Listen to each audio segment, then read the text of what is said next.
En 1965, le Code du travail se réécrit et avec lui l'histoire des femmes françaises. Le droit de travailler sans l'accord d'un mari tombe et c'était notre dernier obstacle à l'autonomie financière. Pourtant, seulement 18% des femmes franchissent le cap de l'investissement. Bienvenue sur Fortuné, le podcast qui change la donne. Je suis Marion, ton hôte pour ce podcast. J'ai fait mon premier investissement à l'âge de 23 ans et je ne compte pas m'arrêter là. Et toi, es-tu prête à rejoindre le mouvement ? Bonjour à toi, chère Fortunée, j'espère que tu vas bien.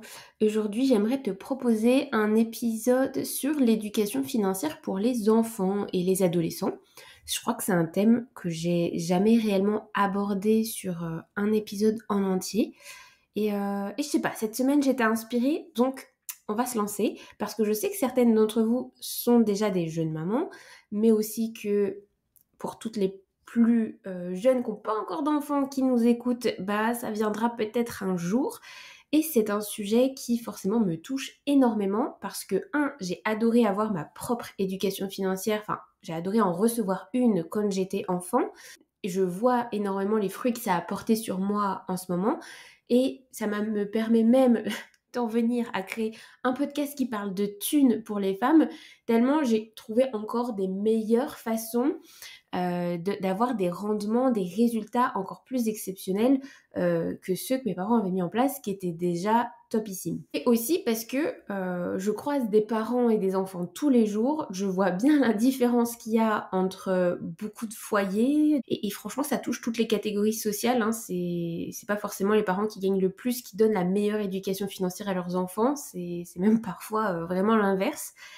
Et forcément, on croise tous des amis, des collègues, des proches à nous qui ont des gestions financières, enfin une vision de l'argent, une vision du monde tellement catastrophique. Et on voit que leur éducation financière, leur éducation tout court, a énormément joué sur leur capacité à être autonome financièrement. Le but n'est absolument pas de juger, mais plus de lancer la réflexion tout doucement pour savoir qu'est-ce que toi t'aimerais mettre en place pour tes enfants selon l'âge qu'ils ont, l'âge qu'ils auront et peut-être les enfants que tu auras plus tard si tu n'es toujours pas maman. Donc voilà, petit sujet du jour. Donc j'espère que tu es bien installé, monte le son et c'est parti. Déjà dans un premier temps, pourquoi on va s'intéresser à l'éducation financière des enfants, pourquoi c'est essentiel, en tout cas selon moi. Je trouve que commencer déjà depuis le plus jeune âge, ça a des bénéfices énormes. Un enfant à qui tu n'as jamais pris le parti pris, lui expliquer l'argent, la valeur de l'argent quand il est tout gamin, tout bambin, alors que c'est une époque où ils apprennent en mimant ton comportement, et que tu veux leur inculquer ça quand ils sont au milieu de l'adolescence, fin de l'adolescence, juste avant de quitter le nid, mais c'est un peu trop tard pour apprendre et être vraiment, on va dire, bon ou expert dans cette thématique-là, alors que à cet âge-là, ils ont d'autres choses à se préoccuper. Il faut que ce soit un travail fait vraiment sur le long terme, petit à petit, qui rentre en fait sans qu'ils s'en rendent compte dans leurs habitudes, dans leur inconscient, que pour eux ça devienne normal en fait, sans pour autant qu'ils aient l'impression de recevoir des leçons ou voilà des heures d'éducation financière. Le but n'est pas de se rajouter un cours, bien que j'estime que ça devrait être le cas à l'école.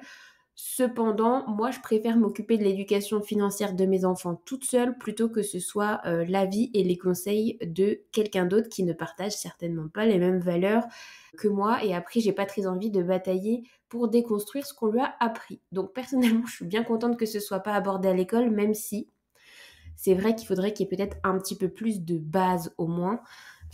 Ça serait vraiment mieux pour la France en général, hein. Une population bien éduquée, ça, c'est toujours un pays qui a de meilleurs résultats. Alors si on nous éduquait un petit peu plus au niveau financier plutôt que de râler sur nos conditions financières alors qu'on est le pays le plus généreux en termes de programme social, on s'en sortirait encore mieux, clairement. Bref, ce podcast n'est pas à visée politique, alors on va passer. Je trouve que c'est hyper important de leur donner des habitudes saines sur le point des économies, sur le point de l'investissement et sur le point d'éviter les dettes.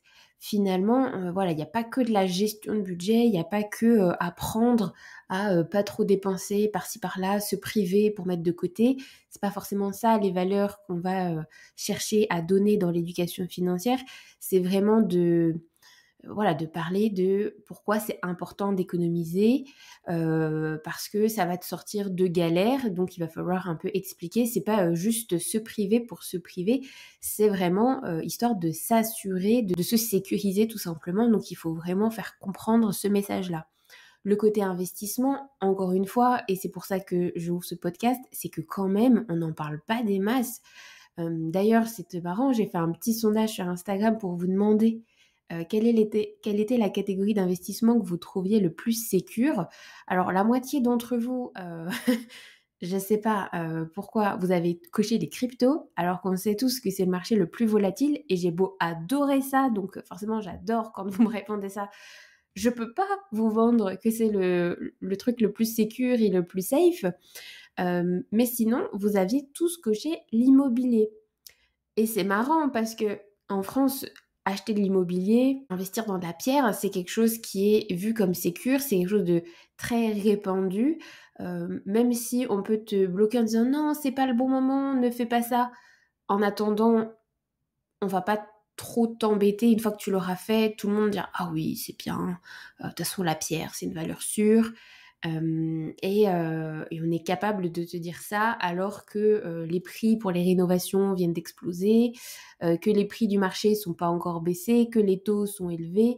Il y a plein de choses aujourd'hui qui font que investir dans de l'immobilier, si t'es pas un bon calculateur de rentabilité et si t'es pas un bon négociateur, c'est pas aussi sûr du tout que la bourse, par exemple. Et vous avez été très peu à cocher la bourse, alors que c'est là depuis des décennies, que c'est simple et que ça engendre énormément moins de problèmes que de détenir un bien immobilier. Donc c'était très marrant ces réponses-là.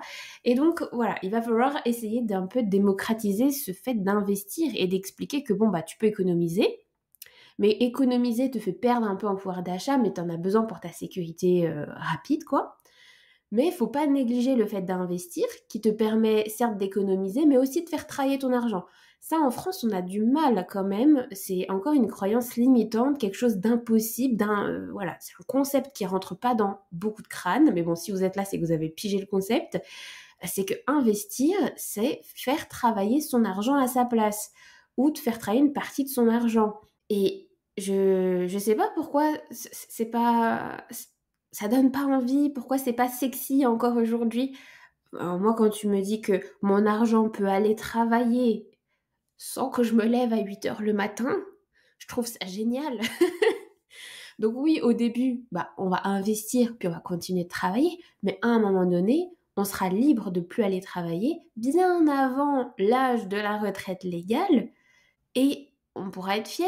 Et ceux qui l'ont pas fait ne pourront vraiment que s'en prendre à eux-mêmes, puisque aujourd'hui, l'information est hyper accessible, tous les droits des femmes sont libérés, on peut faire ce qu'on veut. En fait, il n'y a que toi et tes propres peurs qui t'empêchent de franchir le cap. Donc ça fait partie de l'éducation financière que j'aimerais que plus d'enfants de la génération d'après reçoivent. Je pense qu'en plus pour eux, ça va être hyper important parce qu'on traverse quand même des temps un peu spéciaux. Et vraiment, je pense, et très honnêtement, s'en mordront la chic, ceux qui n'auront pas franchi le cap. Et bien évidemment, éviter les dettes. On est dans un pays où emprunter, c'est très facile. C'est génial puisque emprunter, par exemple, pour acheter du bien immobilier, c'est emprunter pour s'enrichir et c'est hyper simple. En France, on te demande des tout petits apports, voire pas d'apports si tu négocies bien, alors que dans certains pays, il faut faire du 40-50% d'apport, ce qui est énorme. Donc, en fait, l'investissement n'est pas du tout, la propriété, en tout cas, n'est pas du tout accessible pareil dans d'autres pays. On a beaucoup de chance. Mais ça a aussi lancé des pratiques où on se fout un peu de la gueule quand même de ceux qui comprennent pas ou qui ont le moins de moyens, puisque toutes les personnes qui ont le moins de moyens, mais qui veulent aussi avoir bah, voilà, une qualité de vie comme il est censé être normal d'avoir, on va dire, en France, eh ben, on va peut-être faire des crédits à la consommation pour s'acheter une plus belle télé, pour s'acheter une voiture, pour s'acheter de l'électroménager. Mais ça, ce sont vraiment des mauvaises dettes. Il faut essayer de ne pas avoir ce genre de dettes. Et si tu en as, tu dois les solder le plus rapidement possible. Je mets entre parenthèses que le prêt étudiant, lui, souvent a des taux plutôt intéressants. Pour moi, il ne rentre pas dans la catégorie des mauvaises dettes, sachant qu'on part pas tous avec le même pactole de départ. Ça dépend si nos parents avaient prévu de quoi nous mettre à l'abri, et puis ça dépend en quelle mesure, puisque bah, même si tes parents mettent beaucoup de côté pour toi, avant de te payer une école de commerce qui fait 5 ans, qui va te coûter quasiment 50-60 000 euros, et ça c'est aujourd'hui, donc dans 20 ans, quand nos gosses auront l'âge d'y aller à l'école de commerce, ça vaudra certainement le double. Donc imagine si, voilà, ces enfants-là, pour avoir un diplôme, avoir des métiers qui rémunèrent peut-être un peu mieux, pour avoir une carrière peut-être plus intéressante financièrement et tout simplement travailler dans un domaine qui leur plaît tout simplement, vont peut-être avoir à débourser cet argent, et donc ce prêt étudiant pour moi est une aubaine. On a encore beaucoup de chance en France. Bien évidemment, les taux étaient plus sexy il y a quelques années, on est d'accord, mais il reste tout à fait cohérent par rapport aux prêts immobiliers ou les prêts conso qui, eux, ont explosé. Mais moi, je parle vraiment des préconsos, ça, s'il vous plaît, arrêtez. Donc pour moi, une bonne éducation financière, clairement, ça va faire la différence entre une vie de tranquillité financière et une vie de stress financier. Et si on pouvait enfin couper ce cercle vicieux de stress financier pour pas que ça se répercute sur les générations d'après, ça serait vraiment génial. En plus, il y a des études qui ont montré que les enfants qui avaient reçu une éducation financière solide, eh ben, ils étaient plus susceptibles d'avoir une épargne de précaution et de prendre de meilleures décisions d'investissement une fois qu'ils arrivaient à l'âge adulte. Donc, ça paye et ça ne dépend absolument pas de la catégorie sociale ou voilà, socio-professionnelle, peu importe. Ça ne dépend pas du tout du niveau de vie des parents. Ça dépend juste de la présence ou non d'une éducation financière à ses enfants. Ça veut dire que c'est vraiment accessible à tout le monde. Ensuite, j'aimerais te parler des différents âges des enfants, notamment pourquoi je trouve que c'est important de commencer au plus jeune âge, parce que c'est vraiment quand ils sont en couche culotte, là, quand ils sont tout petits, c'est vraiment hyper intéressant de déjà leur faire travailler la valeur des choses, la valeur de l'argent. Je suis pas là en train de te dire qu'un enfant de 3 ans, on va lui apprendre à gérer un porte-monnaie et un budget, hein, c'est pas l'idée. Mais ça va être intéressant. On a beaucoup de jeux pour enfants où il y a du faux argent, où ils vont avoir des stands de légumes. Moi, je pense à ça, j'avais ça quand j'étais gamine, un stand de légumes où je pouvais jouer à la marchande. Mais il est hyper important, voilà, que parce que je vais te vendre un légume, je sais que je vais avoir autre chose en retour. Libre à toi de mettre en place un système d'argent ou un système d'échange, de troc. Bien évidemment, la générosité est forcément, je trouve, importante à travailler. On peut de temps en temps donner, mais on va pas donner tous les légumes à sa famille parce que voilà, il faut que cet enfant comprenne qu'il y a voilà, les choses ont des valeurs et que donc quand je te donne quelque chose, que je te vends quelque chose, c'est normal que j'ai un objet ou de l'argent qui reflète sa valeur en échange. Ce sont des micro-trucs qui, distillés dans l'enfance, vont simplement faire pousser la petite graine et faire rentrer ça dans leur crâne que bah, c'est normal, chaque chose a une valeur. Et je trouve aussi intéressant parce qu'on ne se rend pas compte, mais ces enfants sont quand même des grosses éponges, alors à la fois émotionnelles, mais aussi de tout ce qui se passe. Et même s'ils n'en auront pas conscience, le fait de leur parler d'argent en disant « Ah bah maman, elle aurait bien voulu t'acheter ce jouet-là, mais tu vois, ça nécessite tant d'argent et bah maman, elle n'a pas cet argent, donc on retient, on fera peut-être ça plus tard. » ou peut-être que tu pourrais m'aider à faire ça et ça, comme ça j'aurai plus d'argent. Voilà. Déjà, avoir un discours d'éducation, de dire bah ok, mais ça vaut tant. Ils vont peut-être pas tout comprendre, mais c'est à force de répétition qu'ils vont comprendre que, ah, oui, d'accord, on ne peut pas tout avoir tout le temps quand on le veut, parce que derrière, il y a une valeur. Et je ne sais pas si tu l'avais écouté, mais j'avais reçu Heidi sur le podcast dans l'épisode, alors je crois que c'est 45 si je dis pas de bêtises, mais je n'ai pas vérifié, et elle a déjà deux loulous. Et donc, elle a choisi de ne pas mettre en place une éducation financière avec de l'argent à sa plus jeune qui est encore assez petite, mais elle fait ça avec des bonbons. C'est ludique. Sa fille, elle reçoit X bonbons au début du mois et elle sait qu'elle n'en aura pas un de plus pour le mois. Donc, elle sait que bah, y a des jours, si elle veut, elle pourra manger deux bonbons, mais que et bah, peut-être il y a des jours, elle va pas en manger ou elle va manger que la moitié pour se le garder tout au long du mois. Elle comprend qu'il y a une valeur limitée dans ce qu'elle a reçu et que c'est à elle d'en faire la gestion parce qu'il n'y en aura pas plus. Et comme tu ne cèdes pas, tu ne dis pas «Ah, ma chérie, t'as mangé tous tes bonbons, il reste une semaine, je vais t'en redonner», parce qu'ils sont très malins, ils vont comprendre du coup que ce que tu essayes de leur expliquer, c'est complètement bidon. C'est des choses sur lesquelles tu ne dois pas craquer, même s'ils ont une bouille à croquer et qu'on aimerait les gaver de bonbons juste pour les voir sourire, faut pas craquer. Enfin, ça dépend quelle activité tu as choisi, bien évidemment. Mais voilà, moi je trouve que c'est assez intéressant. Tu peux aussi passer par les livres. Il y a beaucoup de livres illustrés, simples, qui expliquent des situations de la vie, mais en version enfant, pour leur montrer que voilà, il y a des choses qui ont de la valeur et que chez nous, dans notre économie, ça passe par l'argent, donc les petites pièces dorées et les billets. Si toi, tu leur montres que tu as une gestion responsable de l'argent, en fait, ils sont plus susceptibles d'adopter le même comportement parce qu'un enfant, ça mime ses parents. C'est comme ça depuis la nuit des temps. Des parents qui parlent mal, ça fait des enfants qui parlent mal. Les enfants ressemblent à leurs parents. Pour les enfants qui sont un peu plus âgés, alors ça peut commencer au milieu de primaire ou si toi t'es pas fan de l'idée, ça peut être allez, début de collège, mais après c'est le max quoi. Je trouve que inclure de l'argent de poche plus tard que le collège, c'est compliqué. Il faut comprendre que c'est des acquisitions qui vont se faire sur le long terme. Tu ne peux pas te dire qu'en 2 ans, ça va devenir des experts de la gestion de budget et donc t'y prendre à 17 ans pour leur apprendre la vie.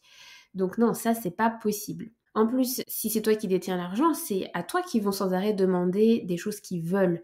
Mais le mieux pour leur faire comprendre que tu vas pas leur acheter tout ce qui leur passe à l'idée, c'est de leur montrer que bah, c'est à eux de se les acheter. J'ai beaucoup apprécié et personnellement pas du tout souffert. Hein.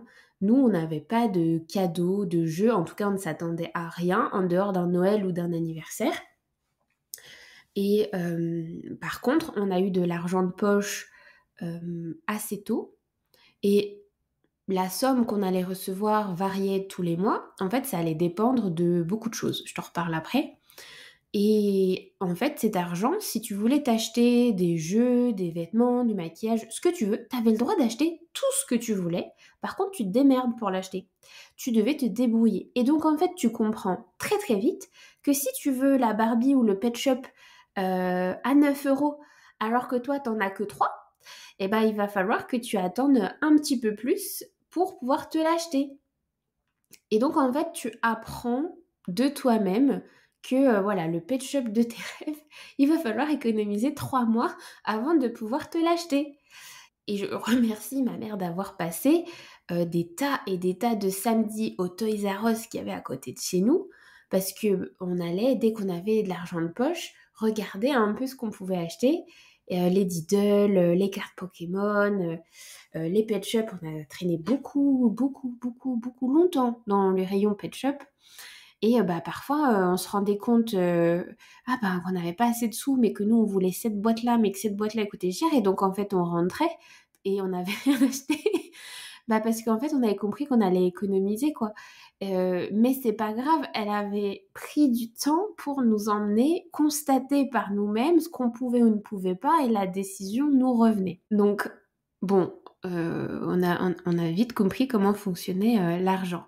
Mais tu vois, ça nous a semblé normal, on n'a jamais pété une crise parce qu'on ne pouvait pas l'avoir, quoi. C'était les règles, c'était comme ça. Comme ça nous paraissait normal puisqu'on nous avait expliqué que c'était comme ça, bah pourquoi faire autrement? Et je crois que la seule fois que, alors je crois même pas que ce soit moi, je crois que c'était ma sœur qui a fait une crise, qui s'est roulée par terre, c'est suite à avoir vu un enfant qui avait fait la même chose, qui s'était roulé par terre pour avoir le paquet de bonbons qui était à la caisse et que son parent, pour le faire taire, avait accepté et avait craqué.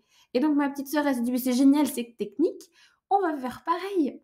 Donc tu vois, ils sont intelligents les enfants, ils voient. Si ma mère avait craqué ce jour-là, c'était fini. C'était fini. Elle n'a pas craqué. Donc, ma sœur, je crois qu'elle s'est pris une rouste comme pas possible. Je vous assure, elle n'a pas recommencé.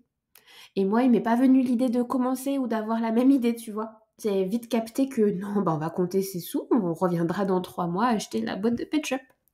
Donc, il faut juste être clair et droit dans ce que tu as décidé. Et encore une fois, on n'est pas tous obligés de donner la même éducation financière à nos enfants, hein. Mais voilà, d'être d'accord avec ce que tu veux et de ne pas oublier que les enfants, ça mime. Donc, si ils miment un comportement que tu n'aimes pas, il faut le stopper dès la première fois sans jamais laisser passer. Et sinon, tu te fais prendre au piège et c'est sûr que ça va se représenter. Bon, ça, c'est pour l'argent de poche.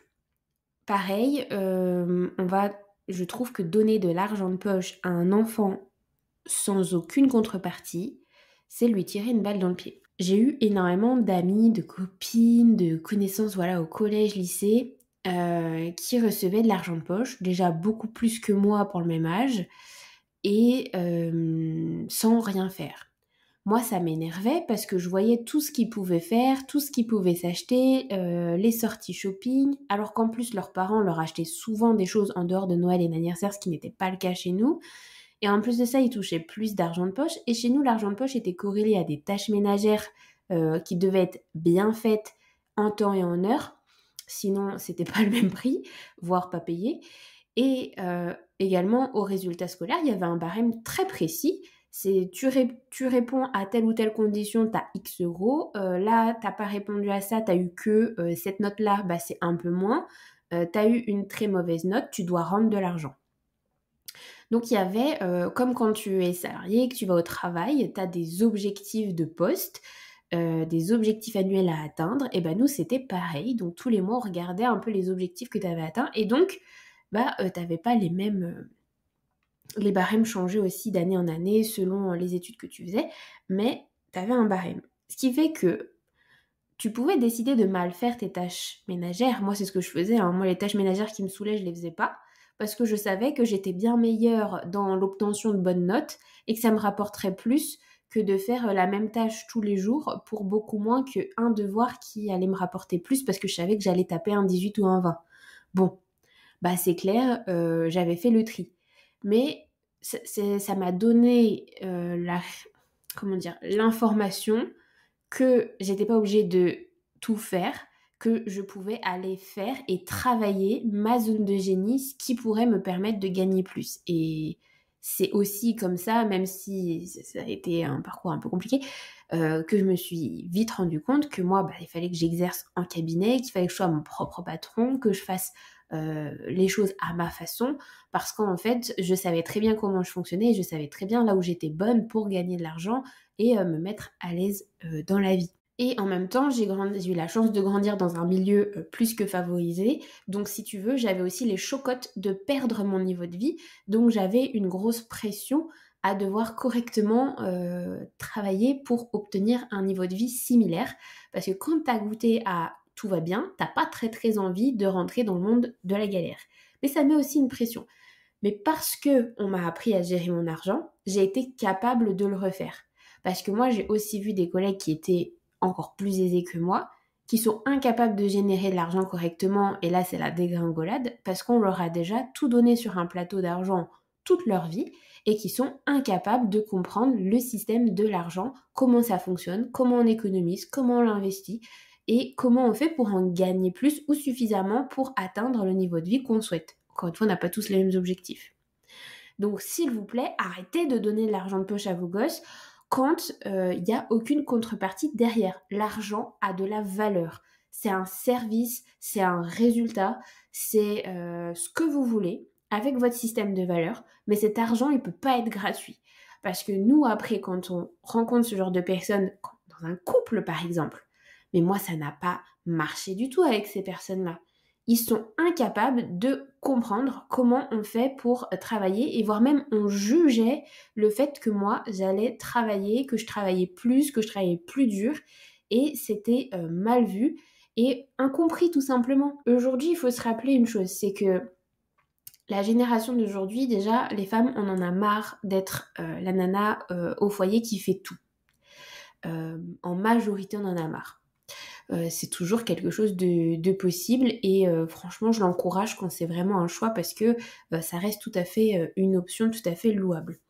Mais aujourd'hui c'est pas la majorité des femmes qui avons envie de faire ça. On est plus on veut moins de charge mentale, on veut plus de répartition de tâches, on veut aussi travailler et on veut tout comme les mecs. Mais du coup il faut qu'ils pigent aussi que eux ça va leur faire un peu plus de tâches ménagères, un peu plus de choses qu'on leur a peut-être pas appris.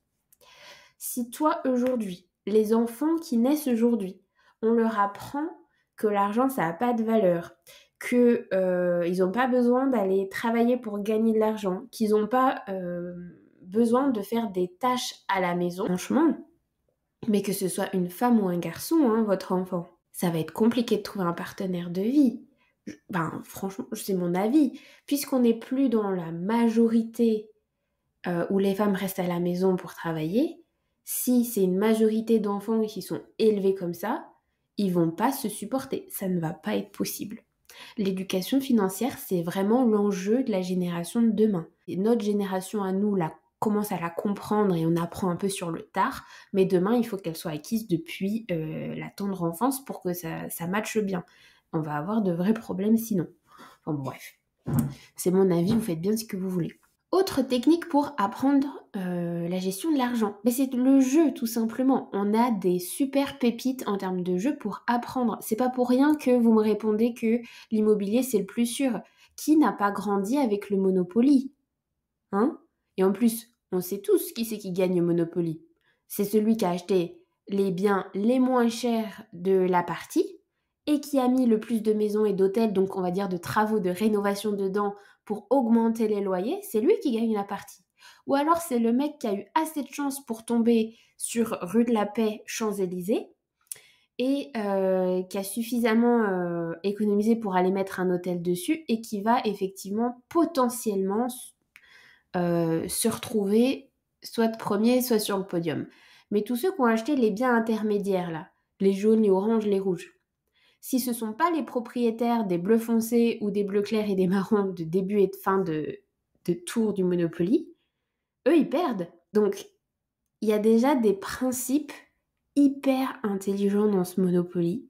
Je crois que c'est un jeu, il faut tous avoir un Monopoly dans le placard. On ne peut pas éduquer ses enfants à l'argent et à l'investissement sans Monopoly. Enfin, moi, je trouve, en plus, c'est super fun, c'est sympa, mais je vous assure que ça peut faire une grande différence. Puis, il y avait quoi comme jeu? Il y avait quoi? La bonne paye aussi. Ça, j'ai pas trop joué, mais je pense que ça va être bien. Et le destin. Le destin, c'est un jeu vieux comme le monde aussi, où tu apprends que tu construis une famille, mais alors, faut payer l'école. Le mariage, ça te coûte tant. T'as eu un accident. Là, t'as touché une assurance vie. Bon, c'est des petits concepts que si toi, en tant qu'adulte, tu te dis pas tiens, je vais expliquer à mon enfant c'est quoi une assurance vie. En fait, quelque part, il va finir par le comprendre parce qu'il aura joué à ces jeux-là. Donc ça doit vraiment faire partie aussi de l'éducation. Et en plus, par le jeu, c'est hyper fun. Mais on ne se doute pas du pouvoir que ça a. Pour tout ce qui est épargne et dons, moi je pense que c'est aussi important de l'inculquer. Il n'y a pas que gagner de l'argent et investir qui est important.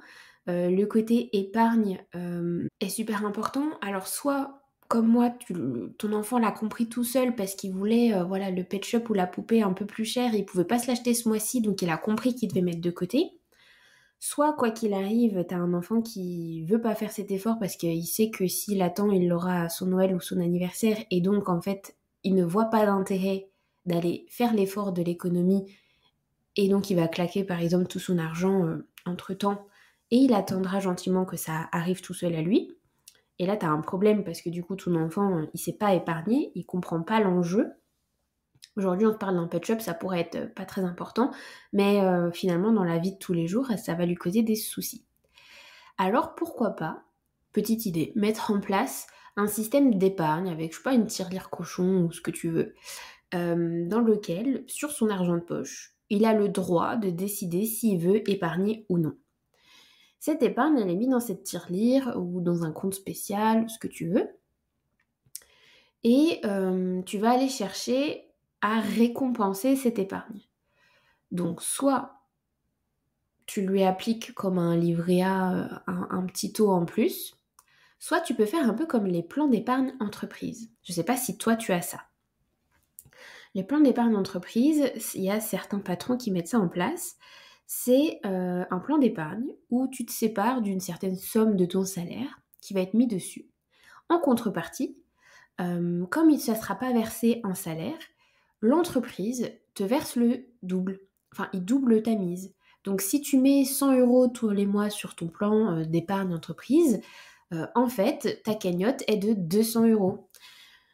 Finalement, ce que ton patron aura évité en charge de salaire, puisque toi, quand tu es payé 100 €, en fait, ton patron, il a au moins payé 200 € de sa poche, et bien là, plutôt que de l'avoir en salaire pour inviter à l'épargne, il peut te proposer, dans certaines entreprises, que tu déposes 100 € de ton salaire, et en fait, ce que lui a économisé en charge, il te le donne quand même, mais il te le donne sur ce plan d'épargne entreprise.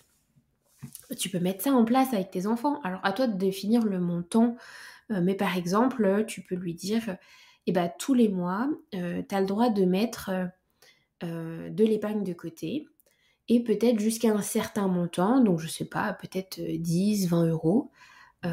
Si tu mets 10, 20 € de côté, je double ta mise.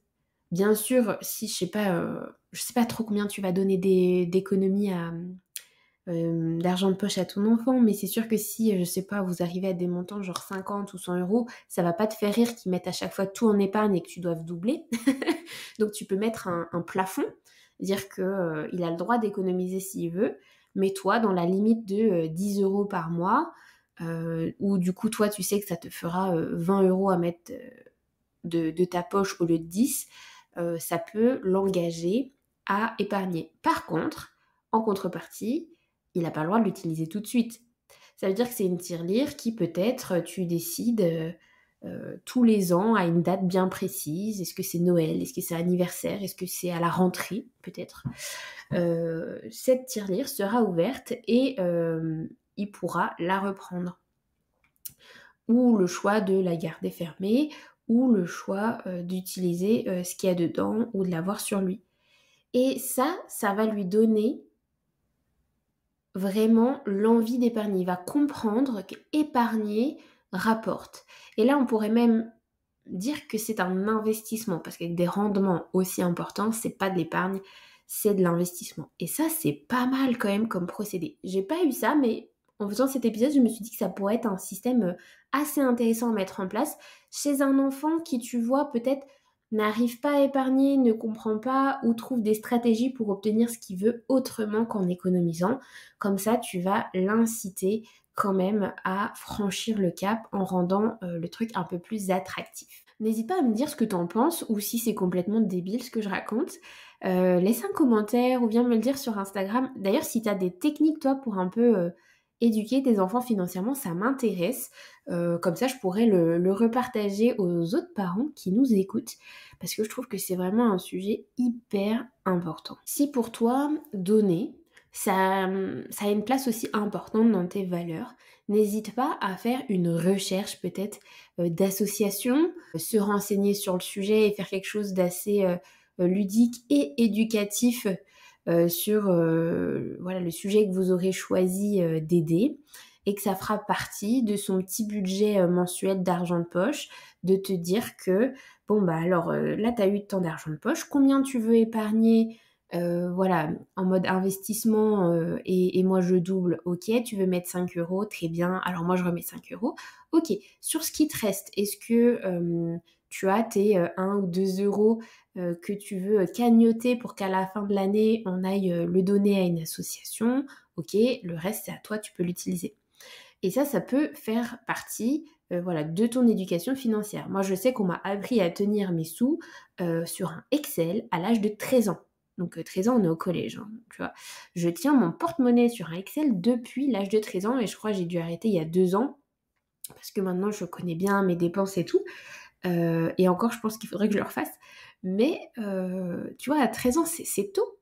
Et donc, tu peux très bien faire une ligne, voilà, argent de poche reçu, une petite ligne épargne mine de côté, l'autre ligne épargne euh, reçue de maman en plus, tu vois, celle que tu as doublée, et puis cagnotte pour don association. Voilà, si c'est quelque chose qui fait partie voilà, de tes valeurs et que tu aimerais lui inculquer, c'est possible. Et puis ensuite, avec lui, tu vas aller chercher le projet, étudier un projet que tu aimerais. Moi, je sais que j'avais aimé, alors j'avais fait de mon plein gré, j'avais pas spécialement consulté mes parents pour, mais je sais pas si tu te souviens, il y avait des moteurs de recherche où quand tu consultais sur ce moteur de recherche, je crois que c'était Lilo, tu pouvais cagnoter en fait de l'argent et puis le redistribuer à des associations. J'avais adoré lire un peu tous les projets qu'il y avait et moi j'avais kiffé, je donnais toujours à ceux qui reconstruisaient les fonds marins. Comme chez nous on est plongeurs et que je voyais d'année en année et pourtant sur 10 ans, hein, les fonds marins se dégradaient mais à vue d'œil c'est effarant. J'avais donné mes quelques euros, mes quelques centimes de mes recherches moteurs à ces associations-là. Et je pense que c'est quelque chose, tu vois, à laquelle on m'a pas forcément sensibilisée, quoique un peu parce que je sais que mes parents donnaient quand même, tu vois, c'était dit. Et c'est vraiment peut-être quelque chose que je voudrais remettre en place si jamais j'avais des enfants. C'est quelque chose que j'aimerais faire à titre personnel dès que ça sera possible. Et voilà. Petite idée en plus. Mais bon, déjà, on sauvegarde ses thunes et ensuite, si on peut, on aide les autres. Charité bien ordonnée commence par soi-même. Mais c'est aussi pour de la sécurité. Donc voilà, j'espère que ce petit épisode, j'espère qu'il n'était pas trop décousu. J'ai vraiment un peu parlé comme ça me venait. T'auras aidé, te poussera à réfléchir. Moi, j'aimerais vraiment avoir ton avis pour savoir un peu ce que t'en as pensé, qu'est-ce que t'aimerais mettre en place, qu'est-ce que t'as déjà mis en place. Et avant de se quitter, j'aimerais bien te donner vraiment 2-3 petites erreurs à essayer de ne pas faire dans l'éducation financière de tes enfants. Notamment, quand tu enseignes la gestion de l'argent à tes enfants, évite de parler d'argent de manière négative ou stressante. Moi, on m'a toujours élevée en disant que non, mais t'inquiète pas, hein, avoir de l'argent, créer de l'argent, c'est pas compliqué. Par contre, il faut être courageux au travail, il faut travailler. Alors, cette notion serait peut-être à retravailler un peu différemment, parce que je crois que j'ai un peu trop pris au sérieux, mais on m'a jamais fait comprendre que l'argent c'était compliqué à avoir et que j'en aurais pas assez. Voilà, moi je suis persuadée que si je veux telle ou telle somme, je sais que je peux le faire. Donc c'est parler d'argent de manière positive, qu'on arrête de mettre l'argent comme un tabou, s'il vous plaît. Ensuite, deuxième erreur, ne donne pas d'argent sans contrepartie ou sans explication. Ça peut encourager les mauvaises habitudes, mais je t'en ai déjà parlé dans cet épisode, mais je le redis parce que je crois que c'est le truc à arrêter de faire, franchement. Je trouve ça, pour tous ceux que je connais qui ont eu ce système-là, ça les a pas aidés, mais alors pas aidés du tout. Vraiment. Ensuite, sois constant et répète régulièrement les leçons financières pour lesquelles tu portes de l'importance pour que ce soit bien assimilé. Retiens bien que c'est un processus long terme, qu'on va pas s'asseoir à un bureau toutes les semaines faire 1 heure de cours d'éducation financière. Ça peut être sympa 1 ou 2 fois si tu veux lui montrer comment ça fonctionne à Excel ou dessiner un budget ensemble. Voilà, quand ils sont plus grands, pourquoi pas. Moi on l'a fait, c'était cool. Mais sinon l'éducation financière, c'est vraiment appris sur le long terme, en mimant, en me répétant, en m'amenant plusieurs fois au Toys R Us, me montrant que je ne pouvais pas acheter mon truc, qu'il faudrait revenir dans X temps, qu'on a fait les petits calculs et que voilà, c'est rentré petit à petit. Et même si plusieurs fois j'ai quand même voulu retourner en boutique, aller acheter un truc que je ne pouvais pas, voilà, on m'y a emmené et j'ai constaté par moi-même. Tu vois, c'était pas la faute de mes parents, ils m'ont emmené. Mais j'ai constaté toute seule que je ne pouvais pas. Donc voilà, favorise, laisse-les faire leurs expériences, accompagne-les dans leurs expériences et voilà, ne déroge jamais à tes règles sur l'argent. Si tu décides qu'il n'y a pas d'argent ou de cadeaux en dehors des anniversaires et de Noël, n'y déroge pas quand tu vois qu'il lui manque 1 euro pour payer son petit jouet. C'est pas voilà, la fin du monde, mais si tu le répètes ça trop de fois, il va enregistrer que c'est une possibilité et alors qu'il n'a pas besoin de toute la somme d'un produit pour aller l'acheter. Et quelque part, un jour, il finira par contracter des dettes parce que ça sera plus toi. Ou alors, il passera sa vie à te demander des thunes. Donc vraiment, réfléchis bien avant de craquer, hein. Donc voilà, la patience, c'est essentiel. La gestion, l'apprentissage de la gestion de l'argent, c'est un processus continu et long. Mais s'il vous plaît, commencez jeune. C'est là qu'ils s'imprègnent et qu'ils miment le plus. Quand ils sont grands, tu parleras de choses concrètes, mais les tabous de l'argent, tout ça, ça se fait hyper jeune. Donc parle d'argent positivement dès le début. Si tu as trouvé cet épisode utile, n'oublie pas de t'abonner au podcast pour ne manquer aucun épisode. Et si tu es intéressé d'avoir plus de contenu que le podcast, n'oublie pas de me rejoindre sur Instagram ou LinkedIn. Je te mets les liens directement dans la description de cet épisode. Pour celles que ça intéresse, le challenge de 4 jours pour trouver ta stratégie d'investissement personnalisée est toujours disponible et ce, gratuitement. Je te souhaite une très bonne semaine, un très bon lundi et à lundi prochain. Bye!